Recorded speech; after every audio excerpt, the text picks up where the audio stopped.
राधे राधे। जय श्री कृष्णा। ओम महालक्ष्मी नमः। ओम नमः शिवाय। भक्तजनों, आप सभी का हमारे YouTube चैनल पर हार्दिक स्वागत है। आज आप सुनेंगे बड़ी ही दुर्लभ कथा, मनोरथ पूर्ण करने वाली माता अन्नपूर्णा, माता महालक्ष्मी की कथा, लक्ष्मी चालीसा और आरती। जो भी व्यक्ति आर्थिक परेशानियों से जूझ रहे हों, वैसे व्यक्ति अगर माता लक्ष्मी के शरण में जाकर उनकी पूजा अर्चना और आरती रोजाना करें तो माँ प्रसन्न होकर उसके सभी कष्टों को शीघ्र हर लेती हैं। यदि आप माँ लक्ष्मी की कृपा दृष्टि अपने ऊपर बनाए रखना चाहते हैं तो अपने घर में रोजाना माँ लक्ष्मी की आरती जरूर करें। तो आइए सुनते हैं माता अन्नपूर्णा, माता महालक्ष्मी की बड़ी ही दुर्लभ और पावन कथा। कथा को आप कृपया पूरा अवश्य सुने। माता अन्नपूर्णा का 21 दिवसीय ये व्रत अत्यंत चमत्कारी फल देने वाला है। ये व्रत मार्गशीर्ष मास में शुक्ल पक्ष की प्रतिपदा से शुरू कर 21 दिनों तक किया जाता है। इस व्रत में अगर व्रत ना कर सके तो एक समय भोजन करके भी व्रत का पालन किया जा सकता है। में सुबह घी का दीपक जलाकर माता अन्नपूर्णा की विधि विधान से पूजा करें, भोग लगाएं, साथ में अन्नपूर्णा माता की कथा पढ़ें या सुनें। अन्नपूर्णे सदा पूर्णे शंकर प्राण वल्लभे ज्ञान वैराग्य सिद्ध्यर्थम भिक्षाम देहि च पार्वती। माता च पार्वती देवी पिता देवो महेश्वरः बान्धवा शिवभक्ताश्च स्वदेशो भुवनत्रयम्। एक समय की बात है, काशी निवासी धनंजय की पत्नी का नाम सुलक्षणा था। उसे अन्य सब सुख प्राप्त थे, केवल निर्धनता ही उसके दुख का कारण थी। ये दुख उसे हर समय सताता था। एक दिन सुलक्षणा पति से बोली, स्वामी आप कुछ उद्यम करो तो काम चले। इस प्रकार कब तक काम चलेगा? सुलक्षणा की बात धनंजय के मन में बैठ गई और वह उसी दिन विश्वनाथ शंकर जी को प्रसन्न करने के लिए बैठ गया और कहने लगा, हे देवादिदेव विश्वेश्वर, मुझे पूजा पाठ कुछ आता नहीं है, केवल तुम्हारे भरोसे बैठा हूँ। इतनी विनती करके वह 2-3 दिन भूखा प्यासा बैठा रहा। ये देखकर भगवान शंकर ने उसके कान में अन्नपूर्णा अन्नपूर्णा अन्नपूर्णा इस प्रकार 3 बार कहा। ये कौन क्या कह गया, इसी सोच में धनंजय पड़ गया कि मंदिर से आते ब्राह्मणों को देखकर पूछने लगा, पंडित जी अन्नपूर्णा कौन है? ब्राह्मणों ने कहा, तू अन्न छोड़ बैठा है सो तुझे अन्न की ही बात सूझती है। जा घर जाकर अन्न ग्रहण कर। धनंजय घर गया, स्त्री से सारी बात कही। वह बोली, नाथ चिंता मत करो, स्वयं शंकर जी ने ये मंत्र दिया है, वे स्वयं ही खुलासा करेंगे। आप फिर से जाकर उनकी आराधना करो। धनंजय फिर जैसा का तैसा पूजा में बैठ गया। रात्रि में शंकर जी ने आज्ञा दी, कहा तू पूर्व दिशा में चला जा। वह अन्नपूर्णा माँ का नाम जपता जाता और रास्ते में फल खाता, झरनों का पानी पीता जाता। इस प्रकार कितने ही दिनों तक चलता गया। वहाँ उसे चांदी से चमकती वन की शोभा देखने में आई। सुंदर सरोवर देखने में आया। उसके किनारे कितनी ही अप्सराएं झुंड बनाए बैठी थी। एक कथा कहती थी और सब माँ अन्नपूर्णा इस प्रकार बार बार कहती थी। ये अगहन मास की उजेली रात्रि थी और आज से ही व्रत का आरंभ था। जिस शब्द की खोज करने वह निकला था वह उसे वहाँ सुनने को मिला।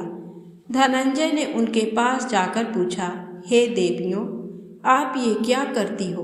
उन सब ने कहा, हम सब माँ अन्नपूर्णा का व्रत करती हैं। व्रत करने से गई, पूजा क्या होता है? ये किसी ने किया भी है? इसे कब किया जाए, कैसा व्रत है और विधि कैसी है, मुझसे भी कहो। वे कहने लगी, इस व्रत को सब कोई कर सकते हैं। 21 दिन तक के लिए 21 गांठ का सूत लेना चाहिए। 21 दिन यदि ना बने तो एक दिन उपवास करें। ये भी ना बने तो केवल कथा सुनकर प्रसाद लें। निराहार रहकर कथा कहें। कथा सुनने वाला कोई ना मिले तो पीपल के पत्तों को रख सुपारी या घृत कुमारी वृक्ष को सामने कर, दीपक को साक्षी कर, सूर्य, गाय, तुलसी या महादेव जी को बिना कथा सुनाए मुख में दाना न डाले। यदि भूल से कुछ पड़ जाए तो एक दिवस फिर उपवास करें। व्रत के दिन क्रोध ना करें और झूठ ना बोलें। धनंजय बोला, इस व्रत के करने से क्या होगा? वे कहने लगी, इसके करने से अंधों को नेत्र मिले, लूलों को हाथ मिले, निर्धन के घर धन आए, बाझल को संतान मिले, मूर्ख को विद्या आए। जो जिस कामना से व्रत करे माँ उसकी इच्छा पूरी करती है। वह कहने लगा, बहनों, मेरे भी धन नहीं है, विद्या नहीं है, कुछ भी तो नहीं है। मैं तो दुखिया ब्राह्मण हूँ। मुझे इस व्रत का सूत दोगी? हाँ भाई, तेरा कल्याण हो, तुझे सूत देंगी। ले, इस व्रत का मंगल सूत ले। धनंजय ने व्रत किया। व्रत पूरा हुआ। तभी सरोवर में से 21 खंड की सुवर्ण सीढ़ी हीरा मोती जड़ी हुई प्रकट हुई। धनंजय जय अन्नपूर्णा अन्नपूर्णा कहता जाता था। इस प्रकार कितनी ही सीढ़ियां उतर गया तो क्या देखता है कि करोड़ों सूर्य से प्रकाशमान अन्नपूर्णा माता का मंदिर है। उसके सामने सुवर्ण सिंहासन पर माता अन्नपूर्णा विराजमान है। सामने भिक्षा हेतु शंकर भगवान खड़े हैं। देवांगनाएं चंवर डुलाती हैं। कितनी ही हथियार बांधे पहरा देती हैं। धनंजय दौड़कर जगदम्बा के चरणों में गिर गया। देवी उसके मन का क्लेश जान गई। धनंजय कहने लगा, माता, आप तो अंतर्यामिनी हो, आपको अपनी दशा क्या बताऊं? माता बोली, मेरा व्रत किया है, जा संसार तेरा सत्कार करेगा। माता ने धनंजय की जिह्वा पर बीज मंत्र लिख दिया। अब तो उसके रोम रोम में विद्या प्रकट हो गई। इतने में क्या देखता है कि वह काशी विश्वनाथ के मंदिर में खड़ा है।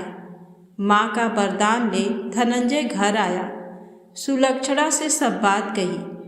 माता जी की कृपा से उसके घर में संपत्ति उमड़ने लगी। छोटा सा घर बहुत बड़ा गिना जाने लगा। जैसे शहद के छत्ते में मक्खियाँ जमा होती हैं, उसी प्रकार अनेक सगे संबंधी आकर उसकी बड़ाई करने लगे। सभी कहने लगे, इतना धन और इतना बड़ा सुंदर घर, संतान नहीं तो इस कमाई का कौन भोग करेगा? सुलक्षणा से संतान नहीं है, इसलिए तुम दूसरा विवाह करो।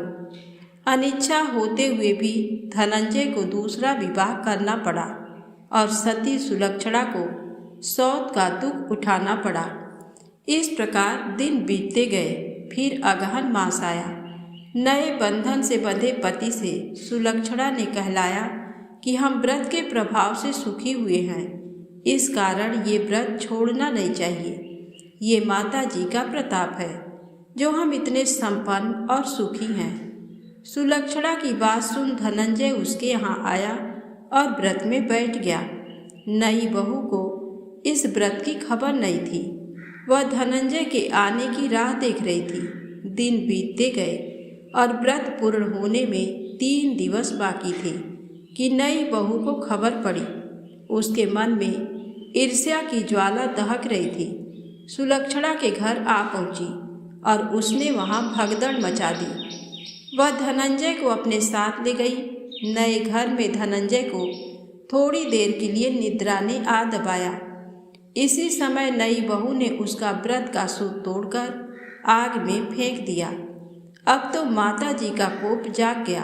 घर में अकस्मात आग लग गई। सब कुछ जलकर खाक हो गया। सुलक्षणा जान गई और पति को फिर अपने घर ले आई। नई बहू रूठकर पिता के घर जा बैठी। पति को परमेश्वर मानने वाली सुलक्षणा बोली, नाथ घबराना नहीं, माता जी की कृपा अलौकिक है। पुत्र कुपुत्र हो जाता है पर माता कुमाता नहीं होती। अब आप श्रद्धा और भक्ति से आराधना शुरू करो, वे जरूर हमारा कल्याण करेंगी। धनंजय फिर माता के पीछे पड़ गया। फिर वही सरोवर सीढ़ी प्रकट हुई, उसमें माँ अन्नपूर्णा कहकर वह उतर गया। वहाँ जा माता जी के चरणों में रुदन करने लगा। माता प्रसन्न हो बोली, ये मेरी स्वर्ण की मूर्ति ले, उसकी पूजा करना, तू फिर से सुखी हो जाएगा। जा, तुझे मेरा आशीर्वाद है। तेरी स्त्री सुलक्षणा ने श्रद्धा से मेरा व्रत किया है, उसे मैंने पुत्र दिया है। धनंजय ने आंखें खोली तो खुद को काशी विश्वनाथ के मंदिर में खड़ा पाया। वहां से फिर उसी प्रकार घर को आया। इधर सुलक्षणा के दिन चढ़े और महीने पूरे होते ही पुत्र का जन्म हुआ। गांव में आश्चर्य की लहर दौड़ गई, मानता आने लगा। इस प्रकार उसी गांव के निसंतान सेठ के पुत्र होने पर उसने माता अन्नपूर्णा का मंदिर बनवा दिया। उसमें माताजी धूमधाम से पधारी, यज्ञ किया और धनंजय को मंदिर के आचार्य का पद दे दिया। जीविका के लिए मंदिर की दक्षिणा और रहने के लिए बड़ा सुंदर सा भवन दिया। धनंजय स्त्री पुत्र सहित वहां रहने लगा। माता जी की चढ़ावे में भरपूर आमदनी होने लगी। उधर नई बहू के पिता के घर डाका पड़ा, सब लुट गया। वे भीख मांगकर पेट भरने लगे। सुलक्षणा ने ये सुना तो उन्हें बुला भेजा, अलग घर में रख लिया और उनके अन्न वस्त्र का प्रबंध कर दिया। धनंजय, सुलक्षणा और उसका पुत्र माता जी की कृपा से आनंद से रहने लगे। माता जी ने जैसे इनके भंडार भरे वैसे सबके भंडार भरे, तो प्रेम से बोले, अन्नपूर्णा माता की जय हो। अब आइए सुने लक्ष्मी माता की कहानी। एक दिन लक्ष्मी जी की बड़ी बहन ज्येष्ठा ने उनसे कहा, बहुत दिनों से एक बात मेरे मस्तिष्क में कौंध रही है, सोचती हूँ कि तुमसे पूछूं या नहीं। लक्ष्मी जी ने मुस्कुरा कर कहा, ऐसी क्या बात है बहन, मन में जो कुछ भी है निसंकोच पूछो। वैसे भी कोई बात मन में न रखकर उसका समाधान कर लेना ही बुद्धिमानी है। तब अलक्ष्मी ने कहा, मैं अक्सर यही सोचती रहती हूँ कि सुंदरता में हम दोनों बराबर हैं, फिर भी लोग तुम्हारा आदर करते हैं और मैं जहाँ भी जाती हूँ वहाँ उदासी छा जाती है। मुझे लोगों की घृणा और क्रोध का शिकार होना पड़ता है, जबकि हम दोनों सगी बहनें हैं, ऐसा क्यों? तब लक्ष्मी जी ने हंसकर कहा, सगी बहन या समान सुंदरता होने से ही आदर नहीं मिलता, उसके लिए अपने को भी कुछ करना चाहिए। लोग मेरा आदर इसलिए करते हैं क्योंकि मैं उनके घर पहुंचते ही सुख के साधन जुटा देती हूँ। संपत्ति और वैभव से आनंदित होकर लोग मेरा उपकार मानते हैं, तभी मेरी पूजा करते हैं। उधर तुम्हारा ये हाल है कि जिसके यहाँ भी तुम जाती हो उसको गरीबी, रोग और आपदा सहनी पड़ती है। इसी वजह से लोग तुमसे घृणा करते हैं, कोई आदर नहीं करता। आदर पाना है तो दूसरों को सुख पहुंचाओ। ज्येष्ठा को लक्ष्मी जी की बात चुभ गई। उन्हें लगा कि लक्ष्मी को अपनी महिमा का अभिमान हो गया है। उन्होंने तड़प कर कहा, लक्ष्मी, तुम मुझसे हर बात में छोटी हो, अवस्था में भी और प्रभाव में भी। मुझे उपदेश देने का भी विचार न करो। अगर तुम्हें अपने वैभव का अहंकार है तो मेरे पास भी अपना एक प्रभाव है। मैं जब अपनी पर आ जाऊं तो तुम्हारे करोड़पति भक्त को भी पल भर में भिखारी बना दूं। इतना सुनकर लक्ष्मी जी को हंसी आ गई और कहने लगी, बहन, तुम बड़ी हो इसलिए कुछ भी कह लो, लेकिन जहाँ तक प्रभाव की बात है मैं तुमसे कम नहीं हूँ। जिसको तुम भिखारी बनाओगी उसे मैं दूसरे दिन रंक से फिर राजा बना दूंगी। मेरी महिमा का अभी तुम्हें पता ही कहाँ है। अलक्ष्मी ने कहा, और तुम्हें भी मेरी महिमा का पता ही नहीं है।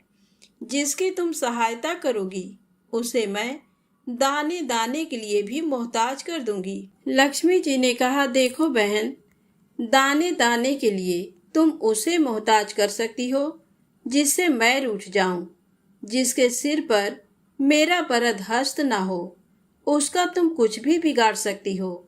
परंतु जिस पर मेरी कृपा दृष्टि है उसका कोई भी बाल तक बांका नहीं कर सकता। अगर तुम अपना प्रभाव दिखाने को इतनी ही उतावली हो रही हो तो कल अपना प्रभाव दिखाकर देख लेना। अलक्ष्मी बोली, ठीक है, बोलो कहाँ चलें। तब माता लक्ष्मी ने कहा, दूर क्यों जाएं? पास ही के गांव में एक ब्राह्मण रहता है, उसका नाम है दीनानाथ। वह हर रोज मंदिर में पूजा करने जाता है और मेरा पक्का भक्त है। उसी पर हमें अपनी अपनी महिमा दिखानी है। ज्येष्ठा को ताव आ गया। उन्होंने हाथ झटक कर कहा, ठीक है, देख लेना, कल तुम्हारा सिर ही झुक जाएगा।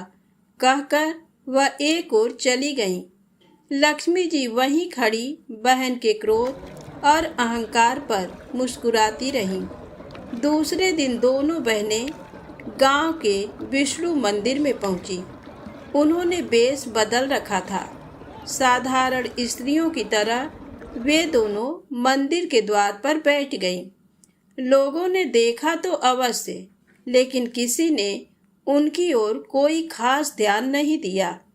ध्यान देने वाली कोई खास बात थी भी नहीं।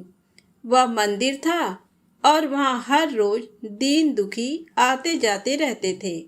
वहां आने वाले सभी किसी न किसी परेशानी में घिरे रहते थे। फिर भला उन्हें किसी दूसरे की परेशानी से क्या सरोकार हो सकता था। थोड़ी देर बाद वहां दीनू पंडित आया। दोनों बहनों की नजरें उस पर जम गईं।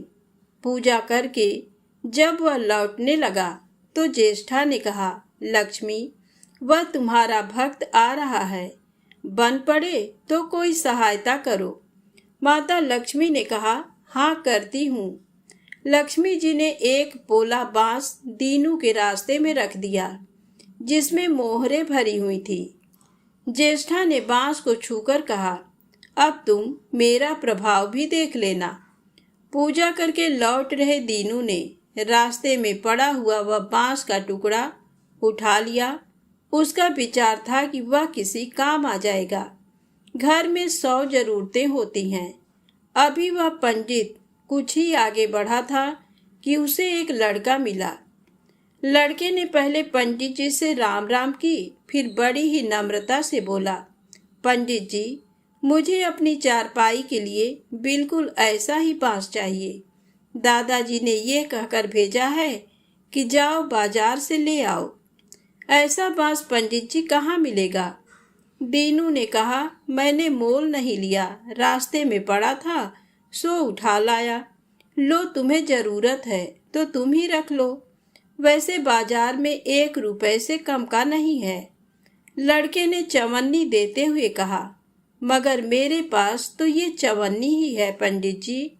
अभी तो आप इसे ही रखिए, बाकी 12 आने शाम को दे जाऊंगा। पंडित जी खुश थे कि बिना किसी हील हुज्जत के रुपया कमा लिया। दीनू पंडित ने चवन्नी लेकर बांस लड़के को दे दिया और वह चवन्नी अपनी डोलची में रख दी। मंदिर के पास खड़ी दोनों देवियां ये सारी लीला देख रही थी। ज्येष्ठा ने कहा, लक्ष्मी, देखा तुमने, तुम्हारी इतनी सारी मोहरें मात्र एक चवन्नी में बिक गई। और अभी क्या, ये चवन्नी भी तुम्हारे भक्त के पास नहीं रुकेगी। चलो उसके पीछे चलते हैं और देखते हैं कि क्या होता है। दोनों बहनें दीनू के पीछे पीछे चलने लगीं। एक तालाब के पास दीनू ने डोलची रख दी और कमल के फूल तोड़ने लगा। उसी बीच एक चरवाहे का लड़का आया और डोलची में रखी हुई चवन्नी लेकर भाग गया। दीनू को पता ही नहीं चला। फूल तोड़कर वह अपने घर चलने लगा। इतने में वही लड़का आता हुआ दिखाई दिया जिसने चवन्नी देकर उससे बांस ले लिया था। करीब आकर वह बोला, पंडित जी, ये बांस तो बहुत वजनी है। दादाजी ने कहा है कि कोई हल्का बांस चाहिए, इसकी चारपाई ठीक न होगी। ये लीजिए, आप अपना बांस वापस ले लीजिए। कहकर उसने बांस पंडित जी के हवाले कर दिया। दीनू ने बांस ले लिया, लेकिन चवन्नी तो डोलची में थी ही नहीं। तब उसने कहा, बेटा, चवन्नी तो कहीं गिर गई, तुम मेरे साथ घर चलो, वहां दूसरी दे दूंगा। इस समय मेरे पास एक भी पैसा नहीं है। तब आप जाइए, मैं शाम को आकर घर से ले लूंगा। ऐसा कहकर लड़का अपनी राह लौट गया। बांस फिर से पंडित जी के ही पास आ गया और लक्ष्मी जी हौले से मुस्कुराईं। उनको इस प्रकार मुस्कुराते देखकर ज्येष्ठा मन ही मन में जल उठी। वह बोली, अभी तो खेल शुरू ही हुआ है, देखती चलो कि मैं इसे कैसे तिगनी का नाच नचाती हूँ। दीनू बेचारा इन सब बातों से बेखबर अपनी ही धुन में आगे बढ़ा चला जा रहा था। उसे क्या पता था कि वह शतरंज का मोहरा बना हुआ है। वह तो धूप छांव की भांति दोनों बहनों का प्रभाव सहता चुपचाप चला जा रहा था। आगे चलकर गांव का एक अहीर मिला। उसने दीनू को चवन्नी वापस करते हुए बताया, पंडित जी, मेरा लड़का आपकी डोलची से ये चवन्नी उठा लाया था। वह बड़ा ही शैतान है। मैं आपकी वही चवन्नी लौटाने आया हूँ। हो सके तो उस शैतान को माफ कर दीजिएगा। दीनू ने आशीर्वाद देकर चवन्नी ले ली और प्रसन्न मन से उस लड़के को पुकारने लगा, जो शाम को घर आकर चवन्नी लेने की बात कहकर लौटा जा रहा था। आवाज सुनकर लड़का लौट आया। अपनी चवन्नी वापस पाकर वह भी प्रसन्न हो गया। दीनू पंडित निश्चिंत मन से घर की ओर बढ़ने लगा। उसके एक हाथ में पूजा की डोलची थी और दूसरे में वही 5 हाथ का लंबा बांस। राह चलते दीनू पंडित सोच रहा था, बांस तो काफी वजनी है तो मजबूत भी होगा, क्योंकि ठोस है। इसे दरवाजे के छप्पर में लगा दूंगा, कई साल के लिए बल्ली से छुटकारा मिल जाएगा। ज्येष्ठा को उसके विचार पर क्रोध आ गया। लक्ष्मी जी के प्रभाव से दीनू को लाभ होता देख वह मन ही मन बुरी तरह जली जा रही थी।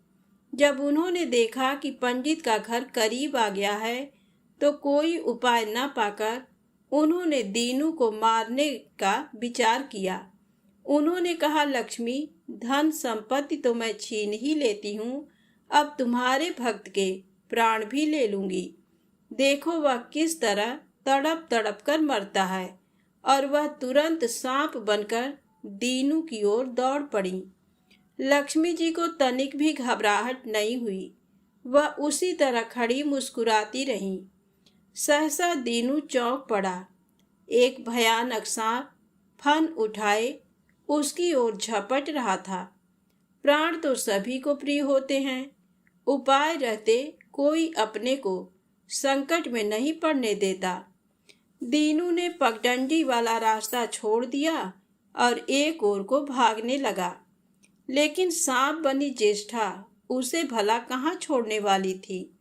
वह तो उस गरीब के प्राणों की प्यासी हो चुकी थी। वह भी दीनू के आगे पीछे दाएं बाएं बराबर दौड़ती ही रही। दीनू घबरा गया। उसने हाथ जोड़कर कहा, नाग देवता, मैंने तुम्हारा कुछ नहीं बिगाड़ा, शांति से अपनी राह लौट जाओ। आखिर क्यों मुझ गरीब के पीछे पड़े हो? व्यर्थ में किसी ब्राह्मण को सताना अच्छी बात नहीं है। लेकिन वह नाग तो ज्येष्ठा का रूप था, जो दीनू को किसी भी तरह से डसना चाहता था। प्रार्थना पर कुछ भी ध्यान न देकर वह सांप एक बारगी फुफकारता हुआ झपट पड़ा। जब दीनू ने देख लिया कि बिना संघर्ष किए अब जान नहीं बचेगी। तो उसने प्राण रक्षा के लिए भरपूर जोर लगाकर वही बांस सांप के ऊपर दे मारा। धरती से टकराते ही बांस के 2 टुकड़े हो गए और उसके भीतर भरी हुई मोहरें खन खनाकर बिखर गईं, जैसे लक्ष्मी जी हंस रही हों। दीनू के मुंह हैरतपूर्ण चीख सी निकली।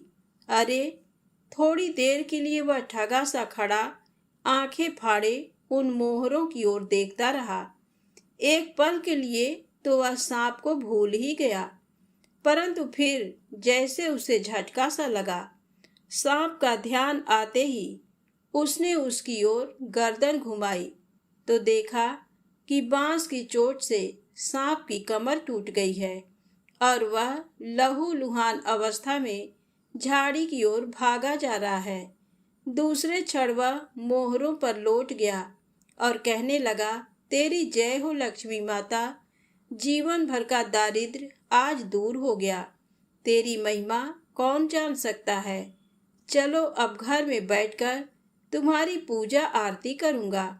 और फिर जल्दी जल्दी उसने सारी मोहरें अंगोछे में बांध दी और लंबे लंबे कदमों से घर की ओर चल दिया। पीछे एक पेड़ की छाया में खड़ी लक्ष्मी अपनी बहन ज्येष्ठा से मुस्कुरा कर पूछ रही थी, कहो बहन, सच बताना, बड़प्पन की था मिली कि अभी नहीं? बड़प्पन किसी को कुछ देने में ही है, उससे छीनने में नहीं। ज्येष्ठा ने कोई उत्तर नहीं दिया। वह चुपचाप उदास खड़ी रही।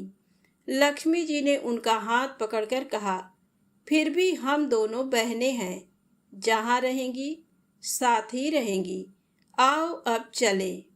तो प्रेम से बोले, माता लक्ष्मी की जय हो। अब आइए सुने लक्ष्मी चालीसा पाठ और आरती। मातु लक्ष्मी करी कृपा, करो हृदय में वास।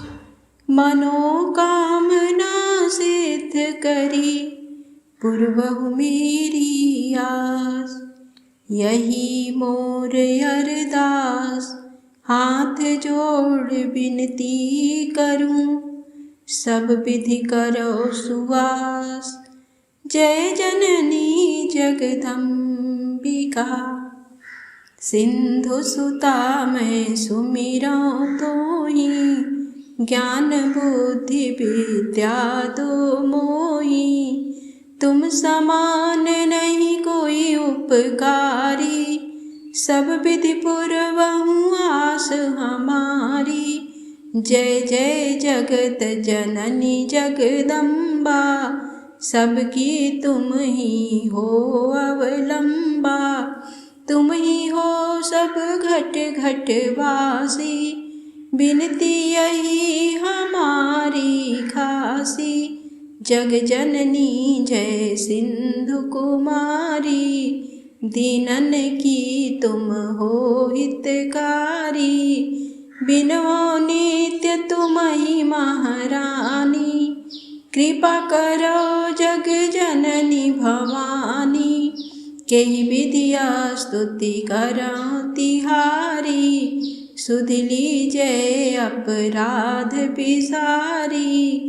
कृपा दृष्टि चितवो मम ओरी, जग जननी बिनती सुन मोरी। ज्ञान बुद्धि जय सुख की दाता, संकट हरो हमारी माता।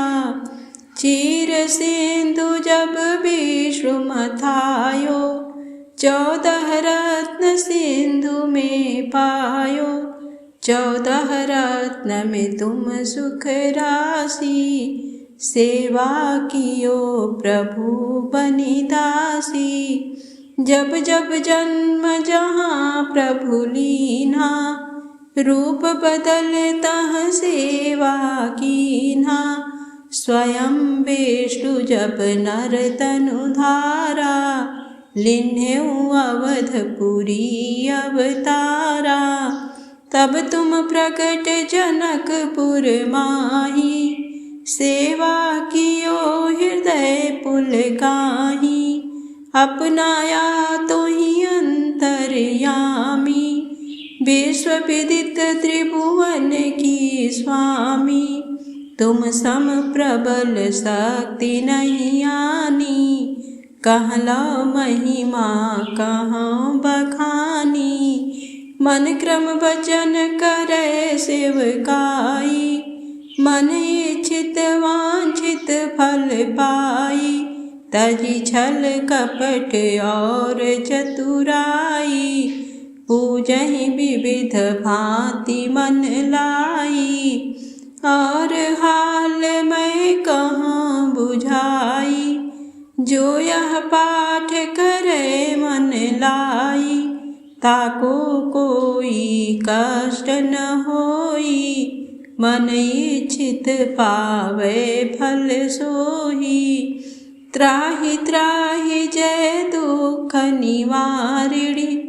त्रिविध ताप भव बंधन हारिणी, जो चालीसा पढ़े पढ़ावे।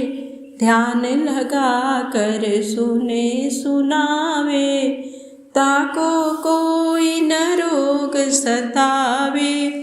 पुत्र आदि धन संपत्ति पावे, पुत्रहीन अरु संपत्तिहीना।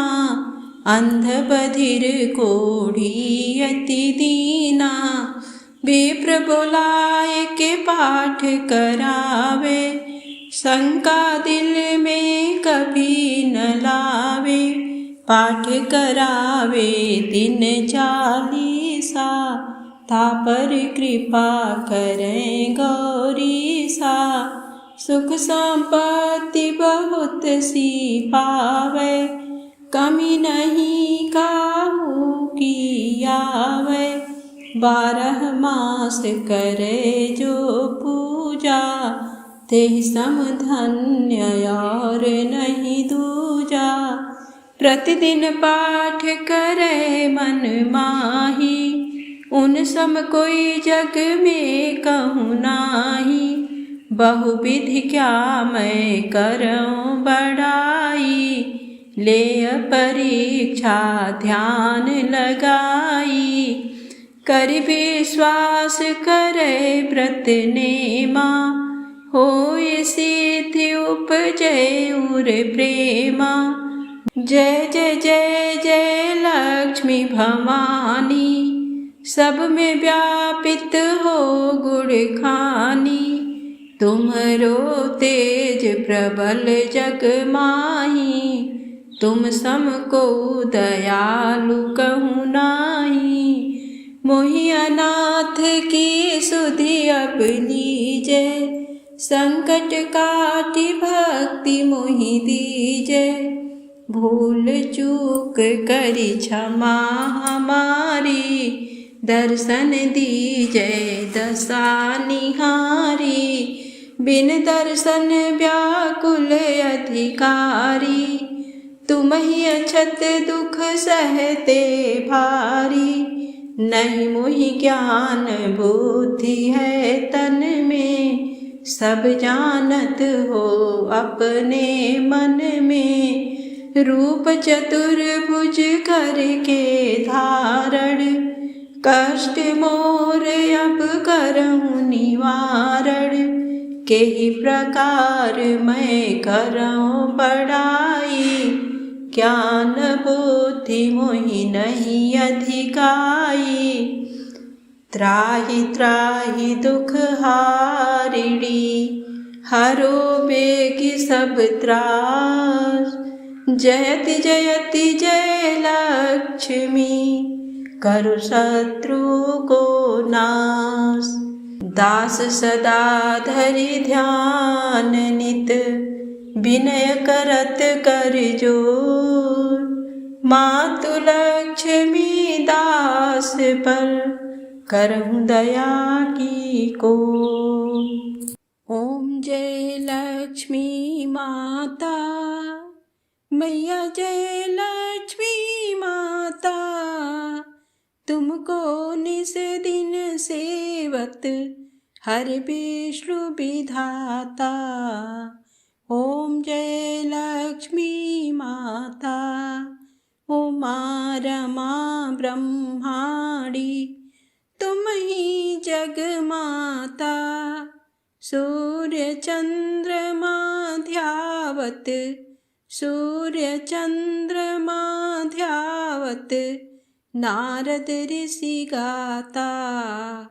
ओम जय लक्ष्मी माता।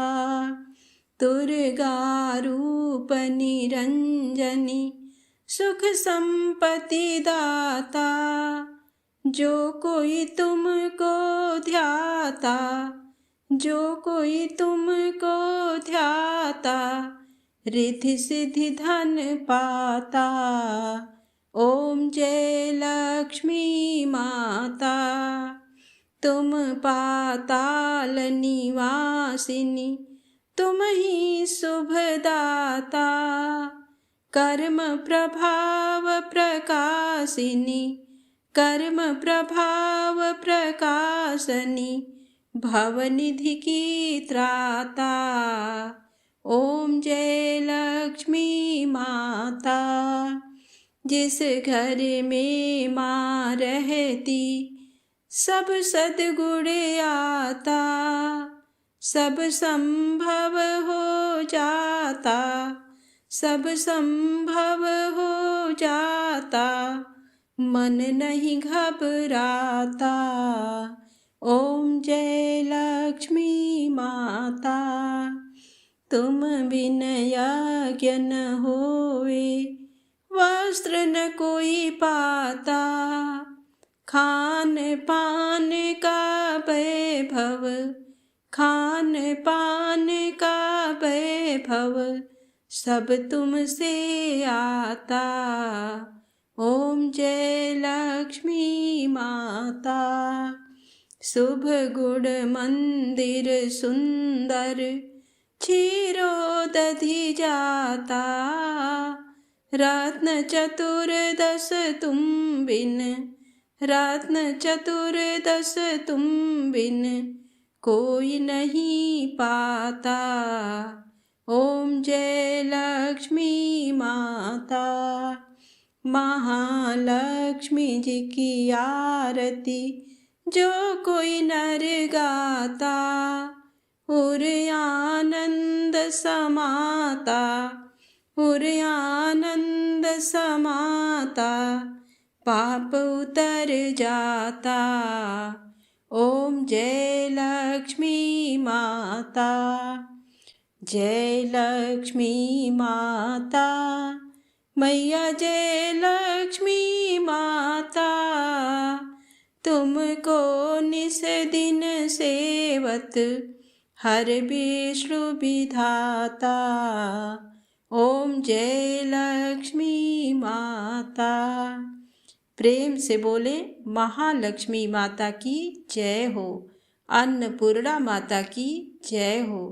दोस्तों, यदि आपको वीडियो अच्छी लगी हो तो प्लीज़ लाइक अवश्य करें, चैनल को सब्सक्राइब करें, ज़्यादा से ज़्यादा शेयर करें। जय माता दी, जय भोलेनाथ।